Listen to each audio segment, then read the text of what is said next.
গল্পের শুরু হয় ইউনহু নামের এই লোকটিকে দেখিয়ে। শারীরিক গঠনে সে একজন প্রাপ্তবয়স্ক পুরুষ, কিন্তু তার মনের বয়স আটকে আছে 6 বছরের এক শিশুর কোঠায়। সৃষ্টিকর্তা তাকে বুদ্ধি কম দিলেও ভালোবাসার কমতি রাখেননি তার হৃদয়। স্ত্রীহীন এই সংসারে তার একমাত্র পৃথিবী হলো তার ছোট্ট মেয়ে ইউসান। বাবা আর মেয়ের সম্পর্কটা যেন পৃথিবীর সব থেকে পবিত্র আর মিষ্টি সম্পর্ক। ইউনহু একটি সুপার শপের পার্কিং লটে কাজ করে, সামান্য বেতনের চাকরি, কিন্তু মেয়ের মুখে হাসি ফোটানোর জন্য সে দিন রাত এক করে খাটে। প্রতিদিন কাজ শেষে বাবা মেয়ে মিলে একটা নির্দিষ্ট দোকানের সামনে গিয়ে দাঁড়ায়। দোকানে সাজানো আছে হলুদ রঙের একটি স্কুল ব্যাগ, যার উপর আঁকা আছে জনপ্রিয় কার্টুন চরিত্র সেলর মুনের একটা ছবি। ইউসাং এই ব্যাগটা ভীষণ পছন্দ করে। বাবার হাত ধরে সে কাজের ওপাশে তাকিয়ে থাকে। কখনো কখনো দিনে দুবারও সেখানে যায়, শুধু ব্যাগটা ঠিক আছে কিনা সেটা দেখার জন্য। কিন্তু একদিন তারা দেখে দোকানের সব ব্যাগ বিক্রি হয়ে গেছে, শুধু ওই একটাই অবশিষ্ট আছে। ইউসাং এর মনটা খারাপ হয়ে যায়। ছোট্ট মেয়েটির মুখ ভার দেখে ইউনহু প্রমিস করে বলে, তুমি মন খারাপ করো না, আগামীকালকে আমার বেতন পাবো, বেতন পেলেই সবার আগে আমি তোমার জন্য ওই ব্যাগটা কিনে আনবো। বাবার কথায় আশ্বস্ত হয়ে সে অনেক খুশি হয়। কিন্তু পরদিন ইউনহু যখন সেই দোকানের সামনে দিয়ে যাচ্ছিল, সে দেখে শহরের পুলিশ কমিশনার তার মেয়েকে নিয়ে দোকানে ঢুকেছেন এবং ওই শেষ ব্যাগটাই কিনছেন। এই দেখে ইউনহু দোকানের ভেতরে ছুটে যায় আর সরল মনে কমিশনারকে মিনতি করতে থাকে ব্যাগটা যাতে না কিনে। সেই কমিশনারের ছোট্ট মেয়েটিকেও বোঝানোর চেষ্টা করে। সেই অফিসার তার এমন আচরণে প্রচন্ড রাগান্বিত হয়ে মারধর শুরু করে।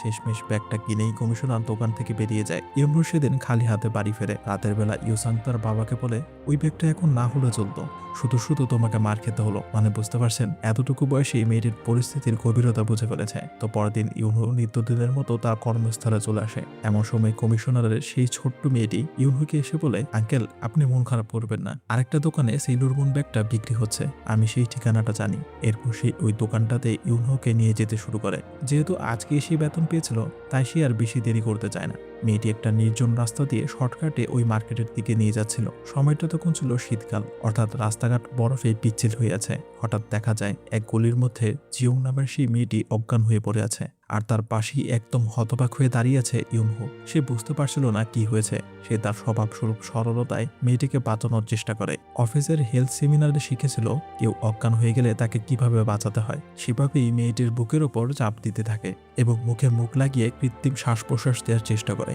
ঠিক ওই সময় রাস্তা দিয়ে হেঁটে যাচ্ছিল এক মহিলা। তিনি দূর থেকে এই দৃশ্য দেখে চিৎকার করে ওঠে। আসলে সে মনে করে ইউনহু বুঝি মেয়েটির সাথে কোনো খারাপ কাজ করছে। সাথে সাথে সেখানে পুলিশ চলে আসে। পরিস্থিতি এমনভাবে সাজানো হয় যে মনে হয় ইউনহু মেয়েটিকে ধর্ষণ করে হত্যা করেছে, অথচ সত্য ছিল সম্পূর্ণ ভিন্ন। মেয়েটি আসলে বরফে পা পিছলে পড়ে গিয়েছিল আর তার মাথায় আঘাত লেগেছিল একটি ইট বা পাথরের সাথে, যা ঘটনাস্থলেই তার মৃত্যু ডেকে আনে। কিন্তু কে শুনবে এক মানসিক প্রতিবন্ধীর কথা। তাকে টানতে টানতে থানায় নিয়ে যাওয়া হয়। ওদিকে রাত গভীর হতে থাকে। ইউসাক বাড়ির দরজায় বসে বাবার অপেক্ষা করছিল। একা করে তার ভয় করে, তাই সে রাস্তায় বাবার পথ চেয়ে বসে থাকে। তার ছোট্ট মনে তখনও আশার প্রদীপ জ্বলছে, বাবা ফিরবে, হাতে থাকবে সেই হলুদ ব্যাগ। থানার দৃশ্যটা ছিল আরো ভয়াবহ। বাইরে হাজার হাজার উৎসুক জনতা, সাংবাদিকের ভিড়, সবার মুখে একটাই স্লোগান, ইউনহুর ফাঁসি চাই। এদিকে পুলিশ কমিশনার তার নিজের মেয়েকে হারিয়ে রীতিমতো হিংস্র হয়ে উঠেছেন। ইউনহুর উপর চলে অমানবিক নির্যাতন। ইনচার্জ অফিসার কোনো তদন্ত ছাড়াই ইউনহুকে বেধড়ক মারধর করে। ইউনহু বারবার বলতে থাকে, আমি বাড়ি যাব, আমার মেয়ে একা। তো পাষাণ পুলিশরা বিন্দুমাত্র দয়া দেখায় না। তারা জোর করে ইউনহুর হাত ধরে একটি স্বীকারোক্তি পত্রে সই করিয়ে নেয়। পরদিন ইউনহুকে ঘটনাস্থলে নিয়ে আসা হয় ক্রাইম সিনের ডেমো দেখানোর জন্য। ততক্ষণে ইউসাং বাবার খোঁজে বেরিয়ে পড়েছে। পুলিশ একটি পুতুলকে মাটিতে শুয়ে রাখে জিয়ং এর প্রতীক হিসেবে। ইউনহু সরল মনে সবাইকে দেখানোর চেষ্টা করে সে কিভাবে মেয়েটিকে বাঁচানোর চেষ্টা করছিল। সেই পুতুলটার বুকে চাপ দেয়, মুখে শ্বাস দেওয়ার অভিনয় করে, কিন্তু পুলিশরা জোর করে তাকে দিয়ে পুতুলটার প্যান্ট নিচে নামাতে বাধ্য করে, যাতে মিডিয়া এবং জনগণের সামনে তাকে একজন ধর্ষক হিসেবে প্রমাণ করা যায়। পুলিশ তাকে ধমক দেয়, তোর প্যান্ট খোল। আতঙ্কিত ইউনহু ভয়ে ভয়ে নিজের প্যান্টের বেল্ট খুলতে শুরু করে। এই দৃশ্য দেখে উপস্থিত জনতার রাগে ফেটে পড়ে। তারা ব্যারিকেড ভেঙে ইউনহুকে মারার জন্য তেড়ে আসে। ঠিক সেই ভিড়ের মাঝেই দাঁড়িয়ে ছিল ছোট্ট ইউসাং। সে তার বাবাকে এই অবস্থায় দেখে কান্নাকাটি করে চিৎকার করে ডাকতে থাকে। মেয়ের গলার আওয়াজ শুনে ইউনহু তাকে দেখতে পায়। মারধরের ব্যথা সব ভুলে মেয়েকে চিৎকার করে বলে, তুমি বাড়ি যাও, বৃষ্টিতে ভিজো না, সর্দি লাগবে। একবার ভাবুন দৃশ্যটা, একজন মানুষ যাকে পুরো দুনিয়া ছিঁড়ে খাচ্ছে, সে তার নিজের কথা ভাবছে না, ভাবছে তার মেয়ের সামান্য সর্দির কথা। কিন্তু নিষ্ঠুর পুলিশরা ইউনহুকে টেনে হিঁচড়ে গাড়িতে তোলে। ইউসাং গাড়ির পেছনে দৌড়াতে থাকে। এরপর গল্পটা সোজা কেন্টীয় কারাগারে চলে যায়। কারাগারের পরিবেশ নরকের চেয়ে কম নয়। এখানকার কারাগার প্রধান মিস্টার মিনহো একজন অত্যন্ত কঠোর প্রকৃতির মানুষ। কয়েদিরা তাকে জমের মতো ভয় পায়। ইউনহোকে যখন প্রথমে তার অফিসে আনা হয়, মিনহো তাকে ঘৃণার চোখে দেখতে শুরু করে, কারণ সে একটা বাচ্চাকে ধর্ষণ করে মেরেছে। এদিকে ইউনহো অবুঝের মতো মিনহোর অফিসের ফোন থেকে মেয়েকে কল করার চেষ্টা করছিল। এই বেয়াদবির কারণে মিনহো তাকে শাস্তি দেয়। এরপর ইউনহোকে পাঠানো হয় কুখ্যাত সেল নাম্বার 7-এ। এই ছোট ঘরটাই এখন তার ঠিকানা। সেলে আগে থেকেই 5 জন কয়েদি ছিল। তাদের মধ্যে লিডার হলো সোয়াং, একজন গ্যাংস্টার টাইপ লোক, কিন্তু মনের দিক থেকে কিছুটা নরম। তার ডান হাত হিসেবে আছে চুনহো।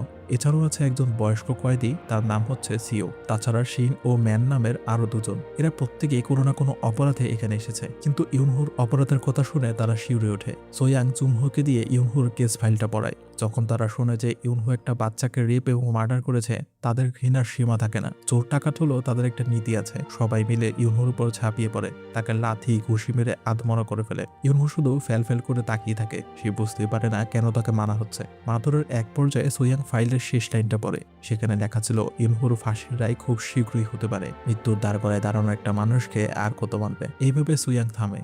এদিকে জেলের বাইরে ইউসাংয়ের জীবনটা ওলটপালট হয়ে যায়। তাকে পাঠিয়ে দেওয়া হয় একটি অনাথ আশ্রমে। ক্লাসরুমে টিচার যখন তাকে নতুন ছাত্রী হিসেবে পরিচয় করিয়ে দেয়, তখন ইউসাংয়ের মন পড়ে আছে তার বাবার কাছে। সে বাড়ির দরজায় চক দিয়ে লিখে এসেছে, বাবা, আমি এখন অনাথ আশ্রমে আছি, আমাকে খুঁজতে যেও না। ওইদিকে জেলের মধ্যেও ব্রেক টাইমে ইউনহুর মাঠের এক কোনায় বসে আকাশের দিকে তাকিয়ে থাকে। সেও তার মেয়েকে প্রচন্ড মিস করছিল। এদিকে দেখা যায় জেলখানার ভেতরে চলে নানান রকমের কারসাজি। সোয়াং আর তার দলবল একটা ফুটবলের ভেতরে টাকা আর চিরকুট লুকিয়ে সেটা জেলের দেয়ালের বাইরে পাঠিয়ে দিত।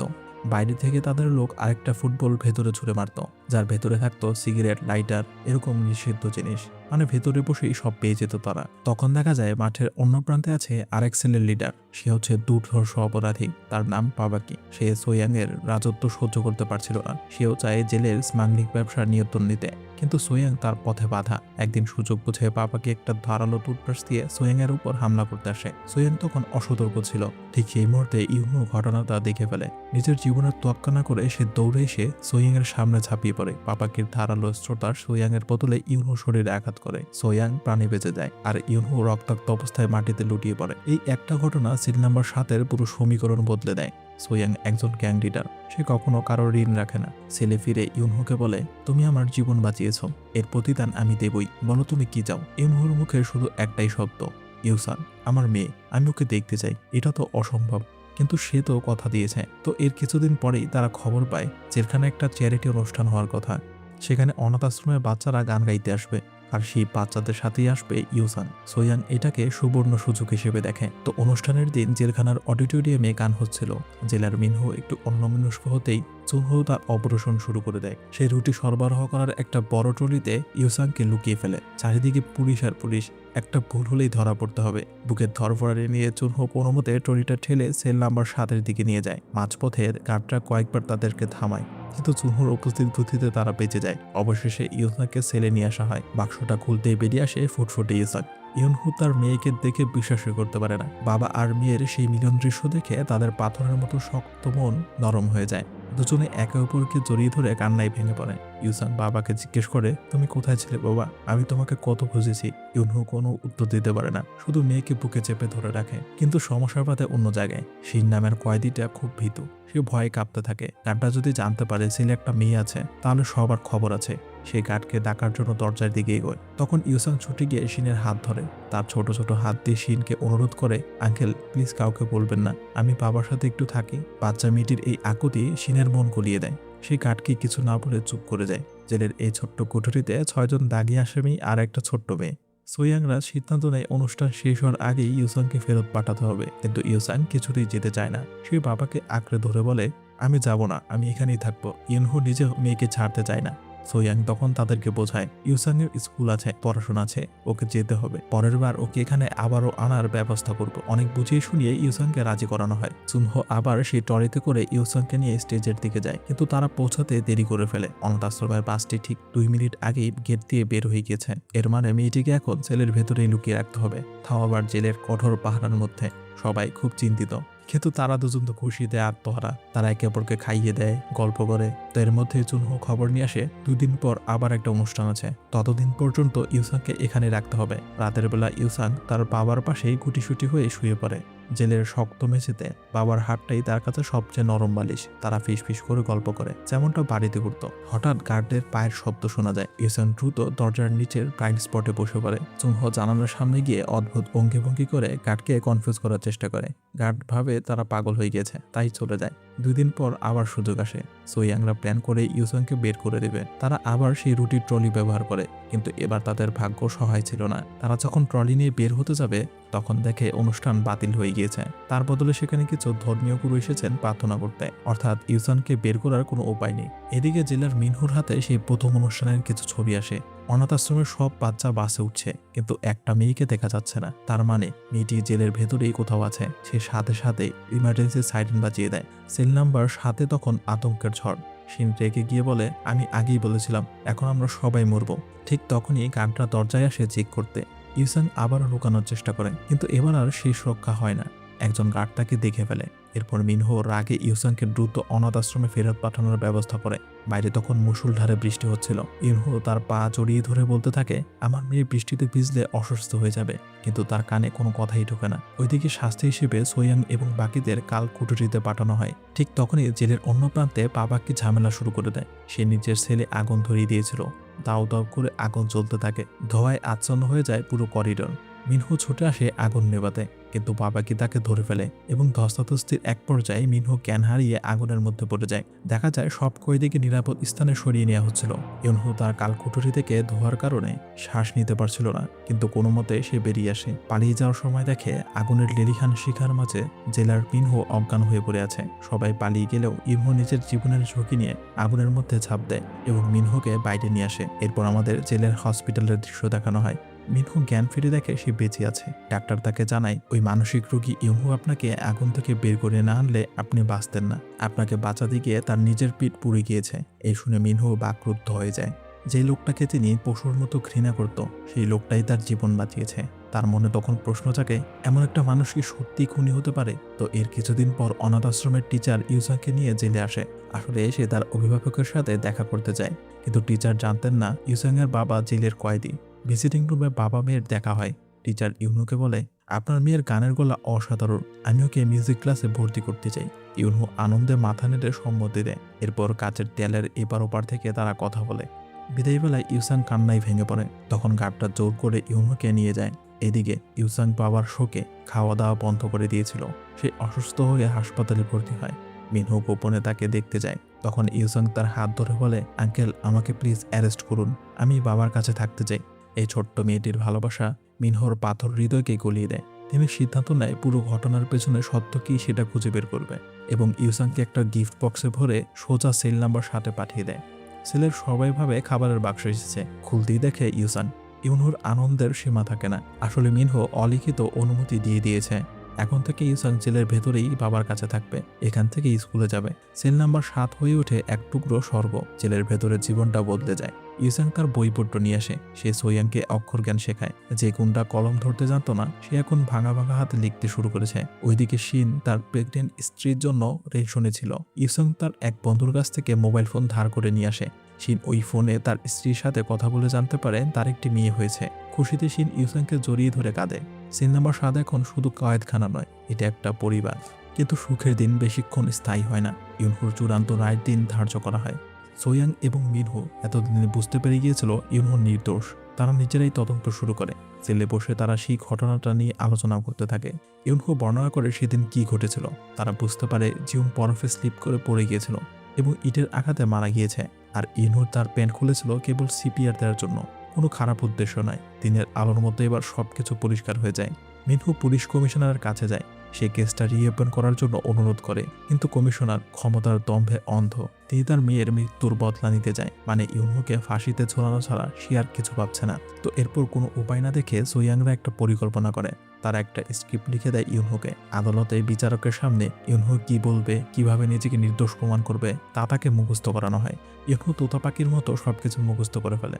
কিন্তু রায়ের আগের দিন একজন সরকারি উকিল আসে ইউনুর সাথে দেখা করতে। সে আসলে ওই কমিশনারের লোক, যে কিনা ইউনুকে আড়ালে নিয়ে গিয়ে হুমকি দেয়, তুই যদি আদালতে নিজেকে নির্দোষ দাবি করিস তাহলে তোর মেয়েকে আমরা মেরে ফেলবো। এই শুনে তো ইউনু একদম ভয় পেয়ে যায়। তার কাছে নিজের জীবনের চেয়ে মেয়ের জীবন অনেক বেশি দামি। তো এরপর বিচারের দিন ইউনুকে বিচারক জিজ্ঞেস করে, আপনি কি সেদিন শিশুটিকে হত্যা করেছিলেন? পুরো আদালত নিস্তব্ধ। ইউনু একবার তার মেয়ের দিকে তাকায়। তার মনে পড়ে উকিলের সেই হুমকির কথা। সে কাঁপা কাঁপা গলায় বলে, হ্যাঁ, আমি খুন করেছি, আমি অপরাধী। পুরো আদালতের সবাই একদম হতবাক হয়ে যায়। ইউসাং চিৎকার করে কাঁদতে থাকে। মিনহো হতাশায় মাথা নিচু করে ফেলেন। তিনি বুঝতে পারে পর্দার আড়ালে কোনো নোংরা খেলা হয়েছে। বিচারক রায় ঘোষণা করে, আর সেটা হচ্ছে মৃত্যুদণ্ড। তার ফাঁসির দিন ঠিক করা হয় 23শে ডিসেম্বর। জেলের সবাই জানতো এটা একটা সাজানো নাটক, কিন্তু তাদের কিছুই করার নেই। তো সোয়াংরা ঠিক করে তারা ইউনুকে জেল থেকে পালাতে সাহায্য করবে। তারা গোপনে একটা বিশাল হট এয়ার বেলুন তৈরি করতে থাকে। জেলখানার বার্ষিক অনুষ্ঠানের দিন সবাই যখন নাচ গানে ব্যস্ত, সোয়াংরা কৌশলে ইউনহু আর ইউসংকে সেই বেলুনে বসিয়ে দেয়। বেলুনের রশি কেটে দেওয়া হলে সেটা ধীরে ধীরে উপরের দিকে উঠতে থাকে। জেলের দেয়াল পেরিয়ে খোলা আকাশের দিকে যাচ্ছে। নিচে দাঁড়িয়ে কয়েদিরা হাততালি দিচ্ছিল, কিন্তু বেলুনের দড়ি জেলের কাঁটাতারে আটকে যায়। বেলুনটার উপরে উঠতে পারে না। তাদের পালিয়ে যাওয়ার স্বপ্ন ব্যর্থ হয়, কিন্তু ওই শেষ সূর্যাস্তটুকু তাদের জীবনে অমর হয়ে থাকে। তো এরপর 23শে ডিসেম্বর সকালের দৃশ্যটা দেখানো হয়। আজকের দিনটি খুব বিশেষ, কারণ আজ ইউসাংয়ের জন্মদিন। নিয়তির কি নির্মম পরিহাস। সেল নাম্বার 7-এ আজ উৎসব আর বিষাদের এক অদ্ভুত মিশ্রণ। কেক কাটা হয়, সবাই ইউসাংকে উপহার দেয়। সবশেষে ইউনহু তার উপহারটি বের করে, সেই হলুদ রঙের ব্যাগ, যেটা কেনার জন্য সে ওই দোকানে গিয়েছিল, যেটার জন্য এত কিছু ঘটে গেল। ব্যাগটা দেখে ইউসাং কান্নায় ভেঙে পড়ে। সে বাবার সামনে মাথা নত করে বলে, বাবা, তোমাকে ধন্যবাদ আমাকে জন্ম দেওয়ার জন্য। তোমার মতো বাবা আর কেউ পাবে না। ইউনহু মেয়ের সামনে মাথা নত করে, তোমাকেও ধন্যবাদ আমার মেয়ে হয়ে আসার জন্য। এরপর ইউনহুর পিঠে তারা মার্কার দিয়ে লিখে দেয়, আমরা তোমাকে কোনোদিন ভুলব না। এরপর কার্ডটা তাকে নিতে আসে। ছেলের দরজা পেরিয়ে করিডোর ধরে তারা হাঁটতে থাকে। মেন গেটের সামনে এসে বাবা মেয়ের শেষ দেখা। ইউনহু স্বাভাবিক থাকার চেষ্টা করে। সে বলে, তুমি ভালো থেকো, ঠিক মতো খাবে আর পড়াশোনা করবে। ইউসাং চোখের পানি মুছে বলে, তুমিও ভালো থেকো, ম্যারি ক্রিসমাস। ইউনহু ফাঁসির মঞ্চের দিকে এগিয়ে যায়, কিন্তু হঠাৎ ইউসাং আর নিজেকে ধরে রাখতে পারে না। সে বাবা বলে চিৎকার করলে ইউনহু দৌড়ে সে মেয়েকে শেষবারের মতো জড়িয়ে ধরে। তাদের সেই কান্না জেলের কঠিন দেয়ালকেও কাঁপিয়ে দেয়। ইউনহু চিৎকার করে বলতে থাকে, আমি মারিনি, আমি ভুল করেছি, আমাকে মেরো না, আমি মেয়ের সাথে থাকতে চাই। কিন্তু অনেক দেরি হয়ে গিয়েছে। শেষমেশ একটি নির্দোষ মানুষকে রাষ্ট্রীয়ভাবে হত্যা করা হয়, সত্যের মৃত্যু হয়। এরপর 16টা বছর পার হয়ে যায়। ইউসাং পড়াশোনা করে ওকালতিকে পেশা হিসেবে বেছে নিয়েছে, এবং তার জীবনের প্রথম কেসটাই হচ্ছে তার বাবার। সে আজ দাঁড়িয়েছে তার মৃত বাবাকে নির্দোষ প্রমাণ করতে। আদালতে পুরো ঘটনা শুনে একদম পিন পতন নীরবতা। সেল নাম্বার 7-এর সেই পুরনো বন্ধুরা সোয়াং, চুংহো, শিন সবাই আজ বৃদ্ধ। তারা এসেছে সাক্ষী দিতে। এমনকি রিটায়ার্ড জেলার মিনহো সেখানে এসেছে। তিনি আদালতে সেই সত্য ঘটনা তুলে ধরে, প্রমাণ করে যে পুলিশ কিভাবে ভয় দেখিয়ে স্বীকারোক্তি নিয়েছিল। বিচারক সব প্রমাণ ও সাক্ষ্য গ্রহণ করে এবং রায় ঘোষণা দেয়। জিউ নামের সেই মেয়েটির কেসে পুলিশের তদন্তে গাফলতি ছিল এবং আসামিকে জোরপূর্বক দোষী সাব্যস্ত করা হয়েছিল। আজ এই আদালত ইউনহুকে সম্পূর্ণ নির্দোষ ঘোষণা করছে এবং তার পরিবারের কাছে রাষ্ট্র ক্ষমা প্রার্থনা করছে। দীর্ঘ 16 বছর পর অবশেষে মৃত্যুর পর ইউনহু তার ন্যায় বিচার পেল। ইউসাং আদালতের বাইরে আসে। আকাশটা আজ খুব পরিষ্কার। সে তুষারপাতের মধ্যে দাঁড়িয়ে উপরের দিকে তাকায়। তার মনে পড়ে সেই বেলুনে ওড়ার দৃশ্য। সে বিড়বিড় করে বলে, বাবা, তুমি কি দেখতে পাচ্ছ? আমরা জিতেছি। তুমি ভালো থেকো বাবা। বাতাসে যেন ভেসে আসে ইউনহুর সেই পরিচিত হাসি। গল্পের সমাপ্তি ঘটে, কিন্তু রেখে যায় এক বুক ভারী দীর্ঘশ্বাস আর ভালোবাসার এক অমর গল্প।